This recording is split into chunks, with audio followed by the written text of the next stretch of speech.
오늘 저는 여러분과 함께 삶과 찬양이라는 제목으로 은혜를 나누고자 합니다. 인간의 생애 중 푸른 신호등이 켜져 계속 영광에 취해서 나아갈 때는 삶의 의미를 묻지 않고 살아갈 수가 있습니다. 그러나 갑자기 앞길에 계속하여 붉은 신호등이 켜지고 생의 바퀴가 진창에 빠지게 되고 나의 앞길이 캄캄한 벽에 부딪히게 될 때는 어떠한 사람이고 사는 것이 무엇인가 하는 그 질문을 던지게 되는 것입니다. 이것이 사는 것인가? 어디서 와서 어디로 가며 무엇하기 위해서 사는 것인가? 나는 이 수고롭고 무거운 인생살이를 어떻게 해결해 나갈 것인가? 저는 그러한 사람들의 질문을 너무나 많이 받습니다. 제가 받는 질문들은 대개 해결할 만한 질문들을 가지고 제기하는 것은 아닙니다. 도저히 인간의 힘으로 해결할 수 없는 가정적인 문제, 생활의 막다른 골목에 처했을 때, 인간으로서 버림받았을 때 그런 문제들을 가지고 제게 도움을 청하러 오는 것입니다. 그러고는 말합니다. 어떻게 하면 문제를 해결하고 살아갈 수 있느냐고 말합니다. 여러분, 이럴 때 우리는 무엇을 그 대답으로 제시해 놓을 수 있겠는 것입니까? 요 며칠 전에도 우리 상당한 중류 이상의 생활을 하는 중년의 신사 한 분이 제게 진실한 질문을 던져주었습니다. 그러나 하는 말이 인생을 살다 보니 이제는 중년이 되고 은간 모르게 생활의 토대와 기반이 잡히게 되었는데 무언지 모르게 이제는 허탈감으로 사는 것이 무언지 자꾸 그 질문이 아침 저녁으로 그 중심을 괴롭힌다는 것입니다. 그렇다고 해서 그가 교회 안 나오는 건 아닙니다. 부인과 자녀들과 함께 주일날은 꼭 교회 나오고 특별한 경우가 아니면 3일날도 빠지지를 않습니다. 그리고 연보도 착실히 합니다. 그럼에도 불구하고 무엇이 인생을 사는 것인가? 하나님 뜻대로 살려고 하는데 무엇이 정말 이것이 하나님의 뜻이라고 꼬집어 말하도록 하나님의 뜻 가운데 내가 살 수 있는 것인가? 그런 여러 가지 회의와 번민에 쌓여서 제게 질문을 해왔습니다. 무엇을 하고 살아야 될까요?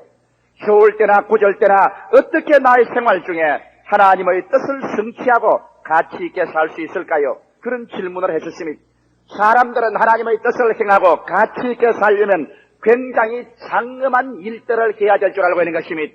예를 들어 말하면 갑자기 목사가 되어야든지 그렇지 않으면 굉장한 변혁이 일어나서 일생을 내리 죽게 맡겨서 있는 것 다 바쳐버리고 빈손 들고 큰 선교지로 떠나간다든지 이러한 굉장한 일을 해야 정말 하나님의 뜻 가운데서 사는 생활을 하는 줄 그렇게 오해를 하고 있는 것입니다. 저는 그분에게 아주 간단한 말로 하나님께서 매일매일 생활 가운데 영광을 바라시고 평범한 생활 중에 자고 깨고 먹고 직장에 나가고 자녀들을 돌보고 부엌에서 일하는 그 가운데서 정말 하나님의 가치를 얻고 영광을 얻고 정말 하나님의 사업을 하는 간단한 길을 제가 말씀해 드렸습니다. 아마 제가 그분에게 말한 것을 여러분에게 오늘 말하면 실망할지도 모르겠습니다. 또 여러분께서 수긍이 안 갈지도 모르겠습니다. 그러나 성서를 통하여 저는 이것이 하나님의 뜻이라는 것을 여러분에게 오늘 증거해 드리고자 하는 것입니다. 나는 그분에게 말했습니다. 부형님, 이 세상에 별난 일을 해야 하나님의 뜻을 행하고 영광을 돌리는 것이 아닙니다. 부형님은 매일같이 아침부터 저녁까지 또 일반 평범한 생활 가운데 자동차를 타시고 직장으로 나가시고 일하시다가 돌아오면서까지 하나님께 찬미하고 감사하는 생활을 하면은 하나님 앞에서 당신의 지연바 소기의 목적을 다하고 우리 아버지의 뜻을 가장 근원적으로 이룰 수 있는 것입니다. 이것만 할 수만 있다면은 당신의 생활 속에 그 이상 다른 것은 덤으로 하나님의 뜻을 이루게 되는 것입니다. 그런 눈을 휘둥그레 뜨고 아니 하나님의 뜻을 행하고 주를 위해서 기쁘게 사는 생활이 찬미하고 주께 감사하는 생활 그렇게 간단한 일입니까? 그렇게 물었습니다. 여러분, 왜 우리의 삶과 찬양이라는 것은 절대로 하나님 앞에서 없을 수 없는 문제인가? 저는 오늘 여러분에게 세 가지 이유를 더 주어서 말씀해 드리겠습니다. 첫째로 삶과 찬미는 우리 인간 존재로부터의 깊은 연관성을 가지고 있는 것입니다. 하나님께서 세상을 지었었을 때 세상을 짓고 일하고 수고하는 부분에 가서는 하나님은 전혀 당신 혼자 일하셨지 사람의 도움을 요구하지 아니하셨으니 성서에 보면 하나님께서 땅이 공허하고 혼돈하며 흑암이 깊어무에 있을 때 제일 처음 빛을 지음으로부터 시작해서 최후에 인간을 지었을 때까지 하나님께서는 인간의 도움을 하나도 바라지 않았으니 인간이 최후에 지어져서 하나님 앞에 섰을 때 하늘을 쳐다보니 별들이 찬란하고 땅을 바라보니 오곡백과 물을 있고 바다에 보니 생선이 있고 나무에는 새들이 울부짖고 땅 위에는 짐승들이 뛰고 아무것도 사람이 손댈 만한 미완성 작품이 하나도 없었으니 조금도 미완성 작품이 없이 완전한 것으로 세계가 지어졌으니 그러면 아담이 할 일이 무엇인가? 여러분 아담이란 말은 아다마에서 나온 말입니다. 히브리어 아다마는 흙이란 말인 것입니다. 아담이란 말은 흙에서 지어진 인간이 할 수 있는 일은 무엇이겠습니까? 인간이 할 수 있는 일은 하나님을 신뢰하고 하나님을 찬미하고 감사하는 일밖에 없었습니다. 아니 고작 그것입니까? 그렇습니다. 가장 인간으로서 하나님 앞에 중요한 것은 하나님 앞에 찬미하고 하나님께 감사하는 이것이 인간과 하나님 사이에 언제나 열린 문을 열어놓는 가장 기본적인 인간의 위치인 것입니다. 여러분께서 기상천외의 일을 하여 하나님 앞에 가까이 나갈 수 있는 것이 아닙니다. 찬송함으로 그 문에 나가며 감사 앞으로 그 앞에 나가라고 십전기하는 말하고 있는 것입니다. 이것이 오늘날 인간의 가장 기본적인 것입니다. 만일 아담과 하와가 하나님께 찬미하고 감사를 계속했으면 그들의 생활 가운데 안쪽으로나 바깥쪽으로 에덴 동산은 결코 빼앗기지 않았을 것입니다. 그러나 사탄이 왔을 때 여러분 아담과 하와가 하나님을 배반한 중대한 모반의 죄를 짓게 하기 전에 그들의 마음속에 무엇을 빼앗은지 압니까? 감사와 찬양을 빼앗았으니 하와가 뱀이 하와에게 뭐라고 하셨으니 정말 하나님이 동산에 있는 모든 실과를 다 먹지 말라고 하느냐? 벌써 마음속에 불평을 넣어주는 것입니다. 아니라 동산의 모든 실과는 다 먹되 선악을 하는 실과는 먹지 말고 손대지도 말라더라 혹시 죽을까 하노라. 아니라 네가 이 실과를 먹는 날에는 내 눈이 밝아져서 너도 하나님처럼 될 것입니다. 너가 하나님처럼 될까 두려워해서 하나님이 먹지 못하게 하신 것이다. 마귀가 심은 것은 마음의 불평이었습니다. 원망이었습니다. 하와의 마음속에 불평과 하나님에 대한 원망이 들어왔습니다.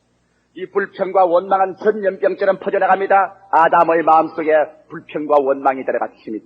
그들의 마음속에 하나님에 대한 찬양과 감사가 사라지고 불평과 원망이 들어오자 불평과 원망은 모반죄, 반역죄의 근원을 형성하는 것입니다. 그래서 그들은 하나님께 반역하여 선악과를 따먹고 하나님께 선전포고를 하고 그들은 에덴에서 쫓겨나오고 그들이 가는 곳마다 은극기와 가시가 나고 만물이 시들고 죽어지는 곤욕이 다가오게 된 것입니다. 사랑하는 성도 여러분, 이것은 인간이 창조되어 하나님 앞에 서게 된 근본적인 원리인 것입니다. 오늘날에 와서도 아무리 사람들이 세상에서 많이 호의호식하고 좋은 집에 좋은 자동차에 좋은 가족에 좋은 옷에 입고 산다고 할지라도 그들의 가정에서 만일 원망과 불평이 들어와서 남편은 아내를, 아내는 남편을, 자식은 부모를 원망하기 시작하면 그 가정에 은극기와 가시가 돋고 그 가정에 죽음이 다가오고 절망은 그 가정에 다가오는 것입니다. 오늘날 인간 생활 가운데서 가장 무서운 제독은 사람들이 제독이라고 생각하지 않은 불평과 원망인 것입니다.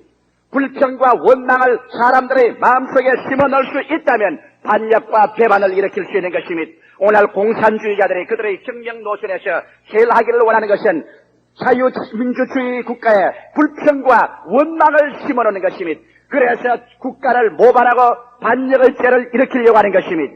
이러기 때문에 여러분 가장 근원적으로 무서운 정신적인 상황이 불평과 원망죄인 것입니다. 하나님께서 친히 태간 이스라엘의 300만 백성을 홍해수를 건너고 광야를 지나와서 친히 눈동자 앞같이 아끼던 그 사람들에도 그 사람들이 불평과 원망을 그치지 아니할 때 주님은 가차없이 태양끝 아래 그들의 뼈가 바래도록 다 광야에서 멸해버리고 말한 것입니다. 사랑하는 성도 여러분, 아담과 하와가 할 수 있는 최대의 일은 하나님 앞에서 찬미와 감사였었습니다. 그러나 그들이 찬미와 감사를 버리고 불평과 원망이 들어오고 모반하고 반역할 때 그들에게는 죽음이 선고된 것입니다. 수많은 사람들이 말합니다. 왜 우리 가정에는 열심히 일하는데 축복이 오지 않은가? 우리의 사업체는 왜 흥하지 않은가? 왜 우리 가정에는 병이 많은가? 우리 가정에는 왜 행복이 없는가? 여러분, 제가 근본적인 이유를 말해드릴까요? 오늘 이 아침 이 오후 시간에 여러분이 여러 가지 다른 이유가 있겠지만 가장 근원적인 문제는 여러분의 가슴에 손을 얹고 내 마음속에 하나님에 대한 감사와 찬미가 있는가? 내게 준 아내와 남편, 자식과 생활 환경에 대한 찬미와 감사가 있는가? 만일 여러분의 가슴속에 찬미와 감사가 끊어지고 원망과 불평, 그 다음에 모반과 배반이 있다면 여러분의 생활 속에 이로 말미암아 에덴의 아름다운 동산의 생명은 떠나가 버리고 새는 울음을 거치고 꽃은 시들어지고 물고기는 죽고 짐승은 싸우고 흑인이 흙으로 돌아가는 사망의 세력이 여러분의 가슴과 여러분의 가정을 침범해 들어왔다는 것을 잊지 마시기 바랍니다. 사람들은 자기의 가정을 위해서 힘껏 일하고 좋은 집을 짓고 자식들에게 좋은 교육을 시키고 겨울에는 감기 들리지 않게 좋은 지복을 입히려고 하면서도 가장 근원적으로 무서운 인간을 도적질하고 죽이고 멸망시키는 불평과 원망죄에 관해서는 손을 쓰지 않고 있는 것입니다. 불평과 원망죄는 한치 두치 여러분의 개인의 생활과 가정과 여러분의 사업 전체를 무덤 속으로 파묻어 들어가고 있다는 것을 오늘 여러분 인식해야 되는 것입니다. 이러므로 인간이 창조된 근본적인 원리가 찬미와 감사할 때 하나님이 우리를 위해서 에덴을 만들기로 되어 있는 것입니다. 성경에 여러분 처음이 찬미와 감사가 인간에 준 책임이면 마지막을 한번 보십시다. 인간이 완성되어 이 세상이 끝나고 역사가 마지막 수레바퀴가 중지하고 우리가 주께서 호련과 천사 중에 고함과 하나님의 나팔로 주 안에서 죽은 자가 일어나고 산 자가 변화되어 하늘로 올라가서 새 하늘과 새 땅과 새 예루살렘과 새 역사가 시작했을 때 그곳에 가서 우리가 무엇을 할까요?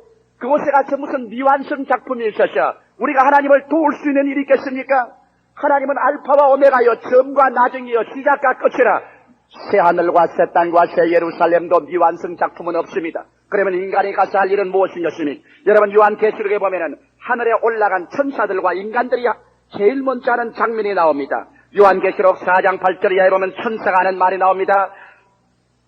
그들이 밤낮 쉬지 않고 이르기를 거룩하다 거룩하다 거룩하다 주 하나님 곧 전능하신 이여 전에도 계셨고 이제도 계시고 장차 오실지라고 그 생물들이 영광과 존귀와 감사를 보좌에 앉아서 세색도록 사시는 이에게 돌릴 때 24장로들이 보좌에 앉으신 이 앞에 엎드려 세색도록 사시는 이에게 경배하고 자기의 면류관을 보좌 앞에 던지며 가로되 우리 주 하나님이여 영광과 존귀와 능력을 받아쓰는 것이 합당하오니 주께서 만물을 지으신지라 만물이 주의 뜻대로 있고 또 지으심을 받았나이다더라. 5장에 들어가서 천상 성도들은 무엇을 합니까? 천상 성도들은 큰 음성으로 가로되 죽임을 당하신 어린 양의 능력과 부와 지혜와 힘과 존귀와 영광과 찬송을 받으시기에 합당하도다 하더라. 내가 또 들으니 하늘 위에와 땅 위에와 땅 아래와 바다 위에와 또 그 가운데 모든 만물이 가로되 보좌에 앉으신 이와 어린 양에게 찬송과 존귀와 영광과 능력을 세세토록 돌릴지어다 하니 완성된 세계 속에서 여러분 만물이 하는 직분이 무엇입니까? 천사도 여호와를 찬미하고 감사하는 것, 성도들도 여호와를 예배하고 감사하는 것, 만물이 하늘에 있는 것이나 땅에 있는 것이나 땅 아래에 있는 것이나 만물이 여호와께 찬미하고 감사하는 것, 이것이 바로 천상에 들어가서 우리가 사는 삶의 가장 기본적인 원리요 태도인 것입니다. 그렇기 때문에 인간을 지었을 때나 인간을 나중에 완성했을 때나 우리에게 주신 제1차적인 사명은 여호와를 감사하고 찬미하는 것입니다. 감사와 찬미는 누구든지 할 수 있습니다. 남녀노유, 빈부, 귀천, 무식한 자나 지식 있는 자나 다 같이 아침부터 저녁까지 하나님께 감사하고 하나님 찬미할 수 있습니다. 하나님이여 감사합니다. 오늘 건강을 주시니 감사합니다. 우리 아버지를 찬미합니다. 이 말을 누가 못합니까? 그러나 여러분께서 그 일을 쉬지 않고 할 수 있으면 여러분은 인간으로서 지어진 근본적인 사명을 다한 겁니다. 인간으로 지어진 하나님과의 근본적인 위치가 성립된 것이니 데살로니가 전서 5장 16절에 항상 기뻐하라, 쉬지 말고 기도하라, 범사에 감사하라, 이는 그리스도 예수 안에서 너희를 향하신 하나님의 뜻이니라. 여러분께서 기상천외의 일을 해야 하나님의 뜻을 행하고 하나님이 여러분을 사랑한다고 생각하면 잘못인 것입니다. 여러분께서 감사함으로 거물에 나가며 찬양함으로 하나님 앞에 나갈 때 이것이 너희를 향하신 하나님의 뜻이니라. 감사와 찬송의 생활이 여러분에게 가치를 가져옵니다. 감사와 찬송의 생활이 여러분의 생활 속에 하나님의 뜻을 이루는 생활인 것입니다. 감사와 찬송의 생활이 여러분과 나에게 사망을 철폐하고 마귀를 물리치고 에덴의 영광을 가져오는 습경이 되는 것입니다. 둘째로 여러분께서는 제게 이런 질문을 할지 모르겠습니다. 그건 조 목사가 모르는 소리 합니다. 원래 원리는 찬송과 감사지만은 현실적인 생활이 얼마나 답답한지 압니까? 조 목사 우리 집에 와서 한번 보십시오. 우리 집에 와서 보십시오. 겨울이 다가오는데 연탄을 준비하지도 못하고 그리고 판자의 구멍구멍마다 뚫어지고 생활은 적막강산이고 직장은 없고 수입은 없는데 애들은 교육을 시켜야 되고 또 그러고 우리 아내는 병들고 이러한 처참한 환경 가운데서 찬미와 감사를 하라고요? 아니 조 목사는 우리의 처지를 모르고 하는 소리 아니요. 여러분 그것은 이유가 되지 않습니다. 왜냐하면 현실적인 삶과 찬미에 대해서 제가 구약의 대표적인 찬미의 기록을 하나 말씀해드리겠습니다. 역대하 20장 21절로 22절에 보면 유다왕 여호사밧이 굉장히 위급한 때에 도착한 것입니다. 왜냐하면 갑자기 그에게 보고가 들어왔는데 모압 자손과 암몬 자손과 몇만 연합군들이 대거 이스라엘을 침범해 오는 것입니다. 그들은 개미떼와 같이 모아서 오는 것입니다. 이제 얼마 당도 하지 않으면 예루살렘이 함락될 수밖에 없습니다. 예루살렘이 함락되면 어린아이들은 돌로 메어쳐 죽고 부녀자들은 욕을 당하고 가옥은 불타고 모든 사람들은 종으로 잡혀갑니다. 그들은 위기 일발에 처하여 도저히 군대를 막을 수가 없습니다. 여인이 인산에서나 해산할 힘이 없어 몸부림치는 것처럼 그들은 그 연합군을 감당할 만한 무기도 없고 군인도 없고 훈련도 없고 절망 상태에서 있습니다. 온 도시가 물 끓어듯이 끓어 들어갑니다. 어떻게 할까요? 전체 보따리를 사고 피라를 갈까요? 초토화 작전을 할까요? 별사들을 조직할까요? 이러한 위기 속에 여기에 여호사밧 왕은 문무백관을 거느리고 백성과 함께 하나님 성전에 가서 여호와여 강한 자와 약한 자 사이에 여호와께서 도와줄 수밖에 없지 않습니까? 기도하고 난 다음 그 이튿날 전쟁터에 나갔습니다. 백성들을 무장하고 전쟁터에 나가면서 그들이 여러분 심통한 얼굴로 비극적으로 처참한 그런 심정으로 나가는 것이 아니라 적군이 개미떼같이 진격에 오는 그 진격을 바라보고 그들은 서서 하나님께 찬양을 드리기 시작한 것입니다. 찬송하지만은 거기에서 여러분 찬송할 처지가 되었습니까? 방금 처자가 다 죽고 나라가 불타 없어질 처지, 가장 처참한 환경 가운데 적군이 쳐들어오나 내가 막을 힘도 없고 능력도 없는 그 처지에서 그들은 여호와께 감사하라. 그 자비와 인자하심이 영원함이로다. 그들은 하나님께 가장 먼저 해야 될 일을 했습니다. 그들은 전쟁터에 나가서 하나님 앞에 하나님의 뜻을 취하고 인간으로서 해야 될 가장 먼저 할 일, 여호와를 찬미하기 시작하는 것입니다. 그러자 성경은 역사적으로 뭐라고 했습니까? 하나님의 성령이 그 찬미를 통하여 적진 속에 임하심에 적진들이 연합군들이 오다가 서로 간에 분쟁이 생겨가지고서 그만 이스라엘 백성 찬송하는 그 앞에서 그 들판에서 적들이 서로 찔러 죽이고 비참한 전쟁이 일어났습니다. 수많은 사람들이 아비규환 속에서 피투성이가 되어 죽고 나중에는 적들의 한 사람도 남지 않았습니다. 이스라엘 백성이 오직 나아간 것은 그들이 가져온 물건들을 노력하기 위해서 나아갔을 따름이었던 것입니다. 찬송으로 말미암아 가장 위기에 그들의 운명을 구출했었습니다. 신약 성경의 대표적인 장면은 사도행전 16장 25절에 있습니다. 바울과 실라가 빌립보에 가서 복음을 전가다 잡혀서 그런 40의 하락함한 태장을 맞고 그런 가사 상태에 있었습니다. 바울과 실라의 온몸은 피투성이가 되었었습니다. 그들은 몸을 질질 끌려서 빌립보의 가장 더러운 깊은 감옥 속에 들어갔었습니다. 팔과 다리는 차고에 든든하게 채여져 버리고 말았었습니다. 그들은 덩어리가 쓰라리고 먹은 것이 없어 배는 고프고 벌레는 뒤에 올라오고 누울 수는 없고 습기 차고 처참한 환경 가운데서 여러분 원망과 탄식을 하려면은 그 사람 밖에 할 수 있는 합법적인 인물은 없습니다. 원망해도 탄식해도 타당한 것이니 그러나 여기에 바울과 실라는 밤중이 되어서 가장 괴로울 때 그들은 일어나서 원망과 탄식 대신에 여호와께 기도하고 난 다음에 곧장 두 사람은 연합하여 찬미를 부르기 시작하는 것입니다. 여호와를 찬송하기 시작하는 것입니다. 처참한 환경 가운데 하나님을 찬송하자 말자 하나님의 거룩한 성령께서 임하셨고 하나님께서 그 찬미를 통하여 빌립보 시를 지었다며 사상 유례 없는 지진이 빌립보 시에 일어났었습니다. 집이 무너지고 성체가 흔들리고 하나님의 사자들이 와서 감옥문을 열어 제끼고 차고를 열어 제껴버리고 그들은 완전히 자유의 몸이 되어버리고 말한 것입니다. 처참한 환경 가운데 찬송은 그들에게 자유를 주신 것이, 여러분의 가난과 질병과 절망과 슬픔에 둘러싸여 있었으면 여호사밧같이 바울과 실라와 같이 그를 무찌를 수 있는 것은 힘으로 되는 것이 아니요 능으로 되는 것이 아닙니다. 그를 무찌는 것은 인간의 수단과 방법이 아니라 하나님 앞에서 그런 처참한 포위를 당했을 때, 그때가 가장 어두울 때, 그때가 감사하고 찬미할 때인 것이옵니다. 할렐루야. 찬미를 하고 여호와를 감사할 때 적군이 물러가고 감옥이 문이 열린 것입니다. 저는 오늘 성찬 예식이기 때문에 제일 여러분 감사와 찬송의 힘이 성찬 예식에 있다는 것을 보여드리고 싶습니다. 마가복음 14장 26절에 보면 예수님의 일생의 가장 어두운 시간이 다했었습니다. 주님께서 어느 집 다락방에 올라가셔서 제자들을 모아놓았었습니다. 제자들의 가슴 속에는 불안과 공포가 꽉 들어찼습니다. 불안에 찬 눈망울을 둘리면서 그리스도만 쳐다보고 있습니다. 예수께서 얘들아, 오늘이 너와 마지막 시간이다. 나는 오늘 너희와 함께 이 잔치를 치르고 다시는 이 땅에서 먹을 수 있는 기회는 없을 것이다.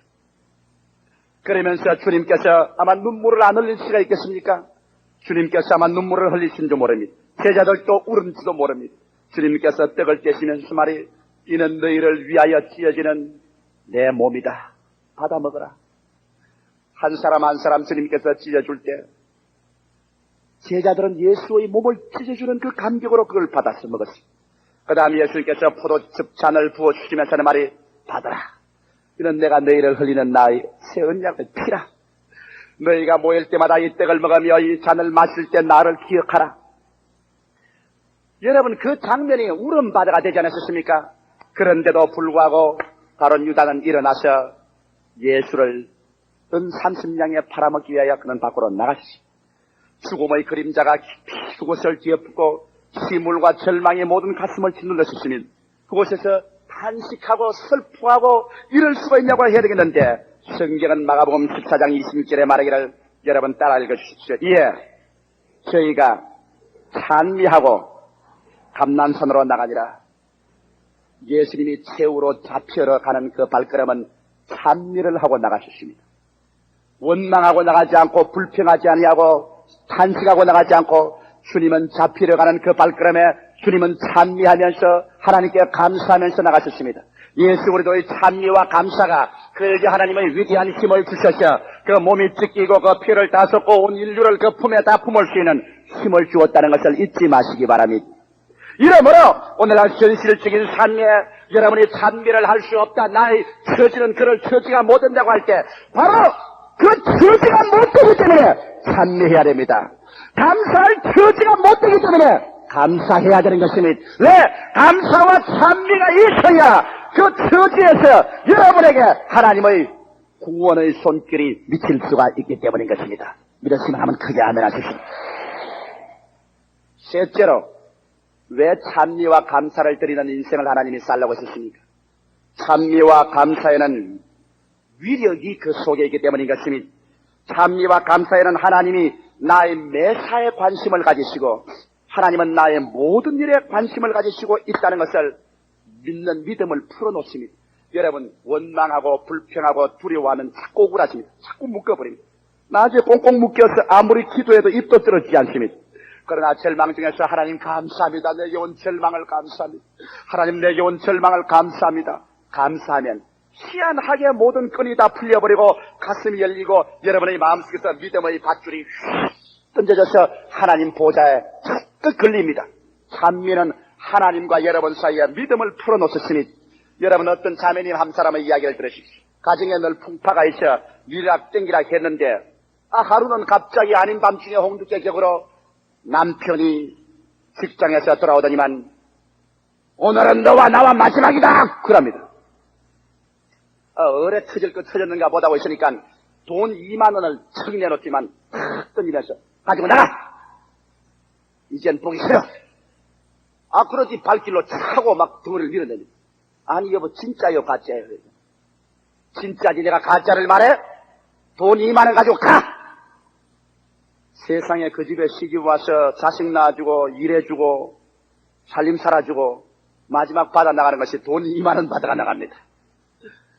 얼마나 그 부인 말이 억울하고 원통한지. 그러나 뭐 살기 등등해서 주먹을 휘두르기 때문에 그게 말했다가는 뭐 어디 뭐 턱이 하나 비뚤어져야 나올 것 같아서 뭐 아무 보침도 못 가지고 튀어나왔습니다. 다시는 우리 집에 들어오지 마. 문을 쫙 붙여놓으면 끝장났구나. 그러니 갑자기 밤에 어두운데 갈려니 갈 데가 있습니까? 교회로 뛰어왔어요. 막 마음에 막 짓눌리고 막 하나님이 원망스러워 죽겠더랍니다. 세상에 내가 예수도 믿고 하나님 믿는데 하나님이 날 잃을 수가 있냐? 남편이 이렇게 하도록 하나님이 내버릴 수가 있나? 벼락이라도 확 때리지 그래 이럴 수가 있나? 마음에 원망이 꽉 들어차서 막 하나님께 원망할 수가 있겠지 몰라. 그래 교회 와서 다 엎드렸어. 아이고 아버지. 그러니까 불이 불식하네. 마음속에서 성신이 말씀하기를 감사해라. 남편에게 쫓겨나온 거 감사해라. 뭐 어째요? 쫓겨나온 거로 감사를 해요? 그래도 그냥 기도하려고 하면 성신이 마음속에 감사해라. 남편에게 쫓겨나온 거 감사해라. 하도 희한해서 에라 원망은 누구든지 다 할 수 있는 문제지만 이런 처지에 감사는 힘들다. 에라 그까짓 건 믿어야 본질이 감사를 한번 해볼 밖에 없다. 그래서 돈 2만 원 내놓고 난 다음에 아이고 하나님 감사합니다. 소박뜨기 된 거 감사합니다. 쫓겨나온 거 감사합니다. 여태까지 시집살이 하고 돈 2만 원 받고 쫓겨나온 거 감사합니다. 그 부인 말이 그렇게 하자마자 희한하게 마음이 열리더니만은 원망과 불평이 사라지고 마음의 희열이 가득해지더랍니다. 마음의 기쁨이 가득해지는 게 가득해지고 아야 하나님이 날 사랑하시는구나. 도무지 상상할 수 없게 감사를 하겠지 하니까 마음속에 하나님이 날 사랑하는구나. 아유 신랑인지 영감인지 날 버려도 하나님이 날 사랑하니까 나는 살 수 있다. 하나님이 나와 같이 계신데 내가 뭐 두려우랴. 아침까지 감사를 하는데 마음이 편안해지고 기쁨이 충만해서 이거 참 희한한 일이로다. 그래 갈 데가 없어 2만 원과 차비해서 기도원으로 들어갔지. 기도원에 들어가서 한 주일 동안 늘 한다는 말이 다른 걸 알고 감사합니다. 감사합니다. 남편에게 쫓겨나게 해주셔서 감사합니다. 소박되게 된 거 감사합니다 하고서 감사를 하고 있습니다. 하다 그 남편이 부인 쫓아내고 난 다음에 감사하는 자에게 하나님의 능력이 역사합니다. 성경에 감사로 제사를 드리는 자가 나를 영화롭게 하나니 그 행위를 올바르게 하는 자에게 나의 구원으로 보이도다. 그 부인이 감사할 때 감사의 밧줄을 타고 믿음을 열어놓기 때문에 성신이 그 남편에게 많은 것입니다. 그 남편 나중 말이 부인을 쫓아내고 난 다음 밤새도록 구물떡거리는데 막 마음이 막 쥐어 털고 아파가지고서 괴로워 견딜 수가 없어 밤새도록 괴로워하고 그 이튿날부터 마누라를 찾아 나섰는데 뭐 찾을 길이 있어야지 기도원에 가버렸지. 찾을 틈이 있나요? 알만한 집에 다 연락하고 알만한 친구 집에 다 연락하고 나중에는 교회로 와서 연락하고 수소문을 해서 기도원으로 찾아왔어. 기도원에 택시를 부리고 찾아와서 부인에게 와서 부인을 가져오라니까 부인이 나는 기도원이 좋으니까 안 갈랍니다. 나는 이제 기반 버림받은 몸 그저 여기서 삶이 빌면서 여보 내가 다시 안 그럴 테니까 제발 내가 죽을 죄를 지었으니 갑시다. 그래서 그 남편 손을 잡고서 택시에 올라타니까 그때는 진짜 감사가 나오답니다. 아버지 감사합니다. 이렇게 멋지게 돌릴 수가 있습니까? 그 다음에 집에 와서 조사에는 큰 소리하고 산대요. 왜냐하면 내 발로 걸어둔 게 아니라 와달라고 사정을 하고 왔으니까 이제는 큰 소리 꽝꽝 하면서 살면서 세상에 하나님께서 날 이렇게 좋게 만들어 주려고 하나님이 소박을 당하게 하셔서 우리 남편을 변화시켜 주셨다. 이건 하나의 단순한 필부 이야기지만은 여러분 우리의 생활 가운데 깊이 감격을 주는 것입니다. 인간의 힘으로 치료할 수 없는 처참한 처지있을 때 여러분이 감사와 찬미를 드릴 때 감사와 찬미는 여러분의 가슴 속에서 믿음의 밧줄을 하나님께 던지는 위대한 믿음을 풀어놓는 역할을 하게 되는 것입니다. 그러므로 여러분 감사함으로 하나님께 나가며 찬미함으로 그 궁전에 나가십시오. 그럴 때 믿음이 풀리고 여러분의 인격이 풀려서 여러분에게 좋은 힘이 확확 나게 하는 역사가 나타나게 되는 것입니다. 그 다음 또 우리가 왜 감사해야 되느냐? 생에 긍정적인 자세를 주는 것입니다. 제가 늘 여러분께 말하기를 여러분의 내일은 오늘의 가슴 속에 있다고 말했습니다. 오늘 내 마음속 가슴 속에 절망과 슬픔이 꽉 들어차면 내일의 슬픔과 절망의 환경이 다가오고 오늘의 내 가슴 속에 창조와 생산의 이미지가 있으면 내일의 내 믿음대로 됩니다. 왜 성경이 말씀하기를 내 믿음대로 될지어다 말씀했기 때문인 것입니다. 그런데 수없이 많은 사람이 설교는 듣고 긍정적으로 생각하고 부정적인 말 하지 말고 말은 그렇게 하지만 실제 속으로 되나요? 안 되거든. 말은 그렇게 해놓고 밖에 나가면 당장 부정적으로 말하고 원망하고 탄식하면 어떻게 하면은 부정적인 뿌리를 뽑을 수 있느냐? 그 뿌리를 뽑는 것이 감사하고 찬미하는 것입니다. 브릿지 아프고 달랑 아이고 아파서 감사합니다. 돈을 수리당했거들랑 아버지 돈 수리당해서 감사합니다. 미친 자의 기도 같지만 그것이 긍정적인 기도인 것입니다. 우리의 마음속에 그림자를 없애는 것입니다. 저는 아주 이 긍정적인 자세에 대해서 놀라운 이야기를 들었습니다. 어느 시어머니의 이야기인데 아무리 좋다 해도 제가 목회를 해보니까요. 겉으로는 지 무엇이라고 말하고 좋다 해도 시어머니와 며느리 사이에는 얼음장이 하나 들어있는 겁니다. 요사이 현대가 돼가 어떻게 서비스를 잘하고 하고 해서도 몰라요. 그러나 내 15년 목회 때만 카운셀링을 수천 명 한 결과에 보니 아무리 좋은 시어머니와 며느리 사이에도 얼음장 하나는 들어있어요. 그런데 시어머니와 며느리 이야기입니다. 며느리가 자꾸 친정 노래를 하면서 친정에 가려는데 누가 집 봐줄 사람 없고 애들 볼 사람 없으니까 시어머니 보고 어머니 친정에 좀 다녀올 테니까 애들 좀 돌봐주시고 집 좀 봐달라고 합니다. 그래서 시어머니 마음속에 기분이 별로 좋지 않았어요. 금방시게 나를 어떻게 애들 다 봐주고 집 다 봐주고 내가 이 집에 무슨 종살이냐? 옛날에도 그런 말이 있어요. 시어머니가 자기의 외손자 7살 먹는 외손자는 덩어리에 업고 5살 먹는 친손자는 손잡고 걸리면서는 말이 얘야 빨리 가자. 덩어리에 업은 이 녀석 발 시려올라.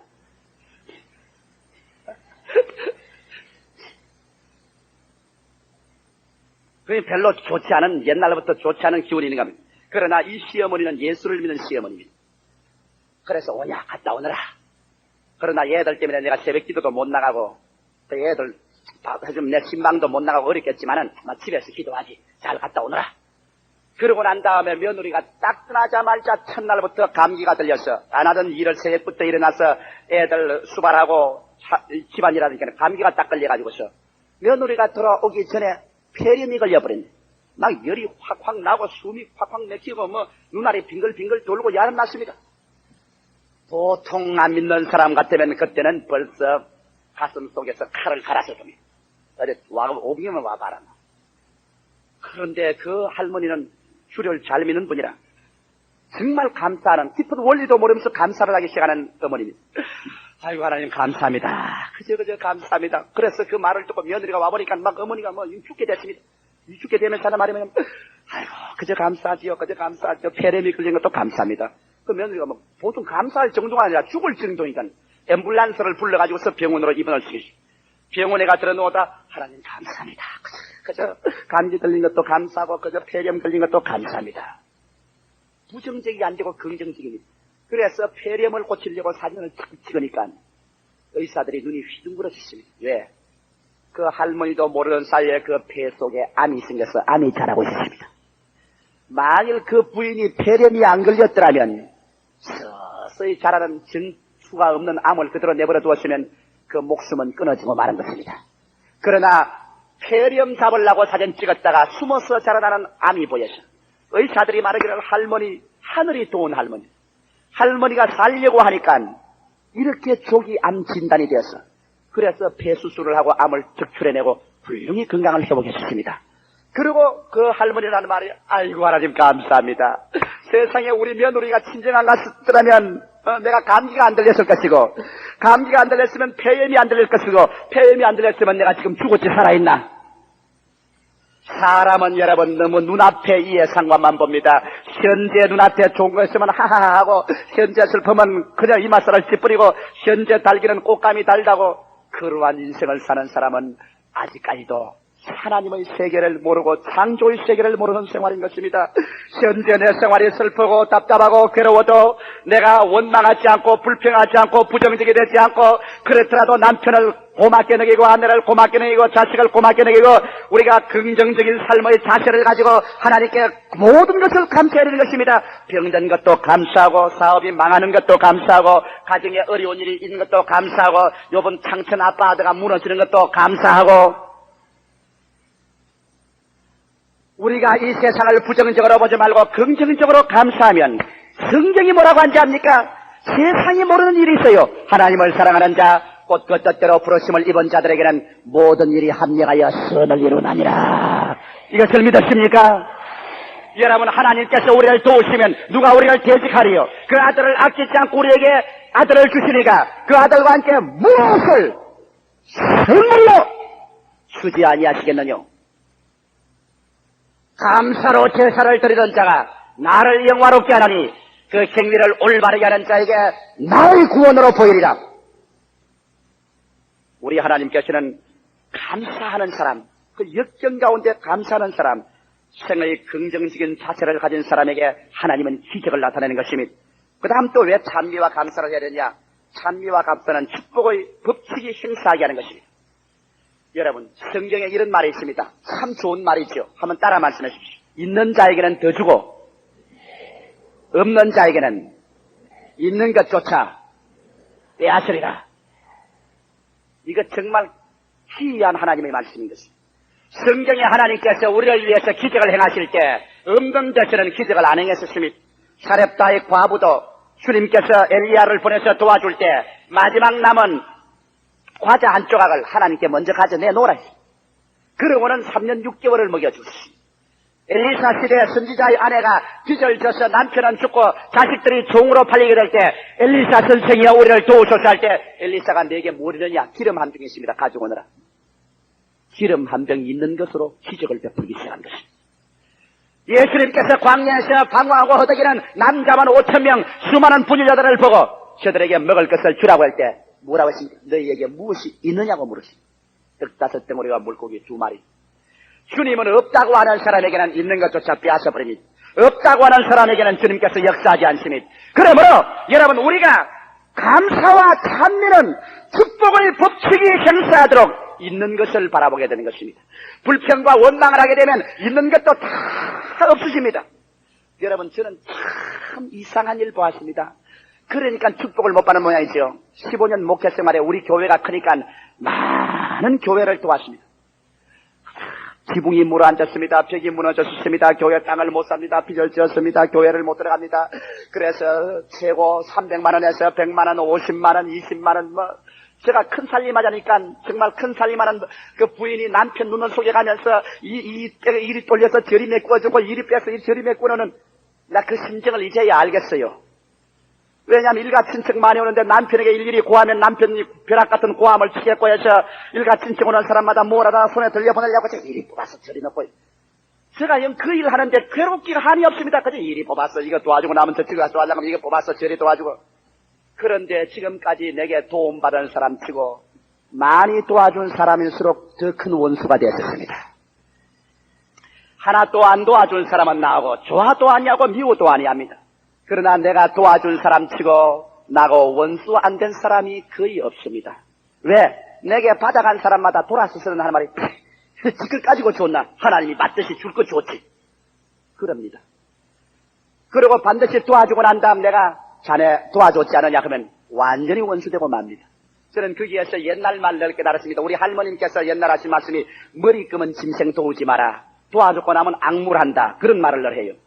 그렇다고 해서 우리가 안 도울 수는 없습니다. 우리가 도울 수 있는 힘이 있을 때는 도와야 됩니다. 그러나 그런 사람들이 잘 되더냐? 절대로 도와주고 난 다음에도 감사할 줄 모르는 사람 치고 잘 되는 사람을 내가 한 사람도 못 봤습니다. 여러분, 가장 평범한 사람은 도움을 받고는 모른 체 합니다. 비열한 인간은 도움을 받고 난 다음 열등의식을 커버하기 위해서 악물합니다. 원수를 도로 갚습니다. 가장 고상한 영혼만이 도움을 받고 난 다음 고맙습니다. 인사를 하는 것입니다. 이번 오순절 세계대회 할 때 미국 사람들이 와서 말합니다. 우리 미국은 이상하다고 그래요. 왜 그러니까? 세계 미국 옷 안 입은 사람 없고, 세계 미국 밀가루 안 먹은 사람이 없고, 세계 미국 달러 안 도와준 사람이 없는데, 세계에서 제일 미움받는 종족이 미국 종족이라 그렇게 말을 합니다. 도와주는 것은 힘든 일입니다만, 도움을 받고 감사하는 일은 더 힘든 일인 것입니다, 여러분. 감사하기 시작할 때 그 사람에게는 여러분 축복의 법칙이 행사합니다. 있는 자에게는 더 주고 없는 것은 있는 것까지 빼앗으리라. 우리가 하나님께 얼마나 축복을 받았습니까? 생각해 보십시오. 하나님을 안 믿는 사람이라도 햇빛과 공기와 물과 생명과 가정과 감사하려고 하면 무엇이 눈에 보입니다. 그러나 원망과 불평을 하기 시작하면 눈에 보이는 것조차 전부 다 뒤로 새겨버리고 없는 취하는 것입니다. 사랑하는 성도 여러분, 여러분의 생활 속에 축복의 법칙이 역사하기를 원합니까? 있는 것을 시인하고 감사하십시오. 주께 받은 복을 헤어보아라. 주께 받은 복을 헤어보아라. 있는 자에게는 더 주고 없는 자에게는 있는 것까지 빼앗으래요. 그러므로 축복의 법칙을 행사하기 위해서 감사 찬미를 해야 됩니다. 마지막으로 참된 증거 있는 생활을 하기 위해서는 감사와 찬미를 해야 됩니다. 아무리 고함쳐 전도해도 발걸음 소리가 너무 요란스러워서 전도가 귀에 안 들린다는 말이 있습니다. 오늘날 세상 사람들은 여러분의 전도를 기다리고 있지만은 입으로 나오는 전도가 아니라 여러분의 행위를 보고 있는 것입니다.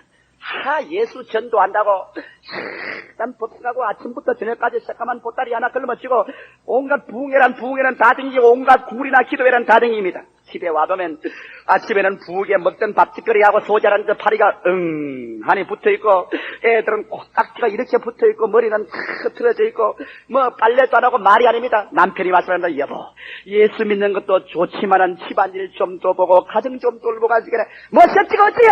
육신의 일은 소용없어요. 천당 가야지. 이건 뭐 죽이지도 못하고 살리지도 못하고 이는 뭐 집어치울 수도 없고 자식 새끼 주렁주렁 있으니 다리 늦게 가서 이혼할 수도 없는 일이고 기가 막힌 가정들이 있습니다.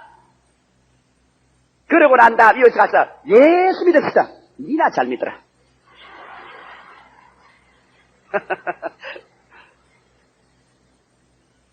사람들은 오늘날 우리 입에서 나오는 말소리를 기다리는 것이 아니라 우리 행위에서 나오는 발걸음 소리를 기다리고 있는 것입니다. 저 집도 우리와 똑같은 집인데 무슨 일인지 저 집에는 늘 찬송을 부르고 늘 기뻐하는 거. 자기들도 사람이니 부부싸움도 할 것이고 어려운 일도 당할 것이고 병도 들 것이고 슬픈 일도 있을 것인데 어느 때 봐도 저 집 사람들은 다 싱글벙글이라 그저 감사로 꽉 들어차니 이야 저게 무엇이 있다 천상. 저 마음에 무슨 기적이 일어나고 저게 무엇이기에 저런 생활하지 않겠나. 우리는 남대도록 먹고 입고 다 사는데 늘 불평이라 머리끝부터 발끝까지 늘 원망이라 집에는 평안이 없어. 이 무슨 일인고. 우리도 저 집처럼 무엇을 좀 알아봐야겠다. 오래간만에 갔어. 여보 오늘 교회 가는데 교회 안 나가보겠어. 아이고 여태까지 기다렸습니다. 왜 우리는 한번 가자고 말 안 하지요. 예수 믿어 그렇게 변화된다면 누가 안 가겠소. 오늘날은 여러분 말로서 전도할 때가 지나가고 여러분의 행위로 전도할 때가 많은 것입니다. 그렇다고 해서 행위로 전도한다고 나팔을 불고 댕기라는 것이 아니라도 여러분 직장에서나 가정에서나 여러분이 감사 참여의 생활을 해서 정말 여러분 생활 속에 복음으로 말미암아 기쁨과 평화가 넘쳐나는 하나님이 같이 하는 생활을 하게 될 때 사람들은 말을 안 해도 기독교의 복음의 역사가 일어나게 되는 것입니다. 오늘 뉴스위크지를 보니까 아프리카가 앞으로 2000년대까지 앞으로 30년만 있으면 아프리카의 기독교인 수가 3억 5천만 명이 된답니다. 세계 역사상에 가장 많은 기독교인이 아프리카에서 생겨나고 동남아시아 일대가 기독교화될 것이라고 말했었습니다. 예수 안 믿는 여러분 그런 잡지들이 오늘 마지막 때 큰 신앙의 부흥을 일어날 것을 예언한 것입니다. 성경은 말세 남종과 여종에게 성령을 물붓듯이 부어주시겠다 했습니다. 이와 같은 때 우리의 전도는 정말 우리의 행위로서 우리의 감사 생활로서 이루어져야 될 것인 것입니다. 이러므로 사랑하는 성도 여러분 우리가 신실한 신앙생활을 하려면 숨쉬지 않고 못 사는 것처럼 감사와 찬미를 하지 않고는 하나님 앞에 살 수가 없습니다. 마귀는 도적질하고 죽이고 멸망시키기 위해서 와서 제일 먼저 하는 것이 원망과 불평, 반역과 모반입니다. 그러나 하나님 앞에서 감사와 찬미를 드리는 자에게는 우리 주님께서 올바른 관계에 서 있게 되고 가장 어둡고 절망적인 곳에 하나님의 구원이 나타나고 감사는 우리의 신앙의 신장로를 하나님께 펼쳐놓는 길이 되고 감사는 우리의 생활에 항상 긍정적인 자세를 갖게 하며 감사는 우리의 생활 가운데 축복의 법칙에 행하도록 있는 것을 보게 하고 감사는 참된 증인의 자격을 주어서 참 전도인이 되게 하는 것입니다. 이러므로 데살로니가 전서 5장 16절은 여러분 명령입니다. 우리에게 선택의 자유를 준 것이 아닙니다. 항상 기뻐하라. 쉬지 말고 기도하라. 범사에 감사하라. 이런 그리스도 예수 안에서 너희를 행하신 하나님의 뜻이니라. 여러분 기상천외한 곳에서 하나님의 뜻을 찾았습니까? 여러분 다 조목사같이 목사가 되어야 하나님 뜻을 이룬지 압니까? 여러분께서 온 재산을 다 팔아서 하나님 재단에 내어야 하나님 뜻을 행하는 줄 압니까? 바다 건너 육지 건너 다 선교사가 되어야 하나님 뜻을 행하는 줄 압니까? 그것은 특별한 하나님의 부르심이고 가장 기본적이고 매일매일의 생활 가운데 여러분이 하나님과 올바른 관계에 서고 정말 하나님의 뜻을 이루고 정말 가치를 창조하며 살고 여러분의 생명 있는 그 본연의 사명이 무엇이냐? 감사하는 생활인 것입니다. 할렐루야. 하나님을 찬미하고 감사할 때 여러분은 인간으로서의 제일 첫째의 사명을 다하게 된 것입니다. 기도드리십시다. 살아계시고 거룩하신 아버지 하나님, 무엇을 하고 살아야만 되옵니까? 좋을 때나 고절 때나 어떻게 저희 생활 중에 하나님의 뜻을 성취하고 가치를 창조하며 살 수 있사옵니까? 아버지, 감사와 찬양, 바로 이것이 거기에 대한 해답인 것을 주님께서 성경에 역력히 보여주지 않사옵니까? 살아계신 아버지, 오늘 제3부 예배 참석한 성도들 중에 원망과 불평죄에 지은 자는 회개하게 되게 도와주시옵소서. 원망과 불평은 하나님께 대한 반역이요 모반이라는 것을 알게 되게 도와주시옵소서. 원망과 불평은 우리 가정의 질병과 사업의 낭패와 가정적인 죽음을 가져오는 동기가 된다는 것을 알게 되게 도와주시옵소서. 우리 아버지 하나님이시여, 그러므로 우리가 그물이 피하듯이 뱀 피하듯이 원망과 탄식을 피하고 항상 찬미하는 생활로 돌아서게 도와주시옵소서. 항상 서로 감사하는 생활로 돌아서게 도와주시옵소서. 아버지, 예수님께서는 죽으러 가시면서 찬미하고 나가셨사옵니다. 오늘 우리가 예수님의 찢어진 몸과 그 흘리신 피를 받아들여 우리가 병고침 받고 저주에서 노예람 받고 죄 사함받는 놀라운 그리스도와의 만남의 기적을 우리가 체험하려고 하는 이 마당에 아버지, 불평하고 원망하고 살한 죄를 회개하는 우리들 되게 도와주시옵소서. 다 회개하고 그리스도의 피로 씻고 거룩한 성찬을 맞이하게 하여 주시옵소서. 예수님 이름으로 기도하옵나이다. 아멘.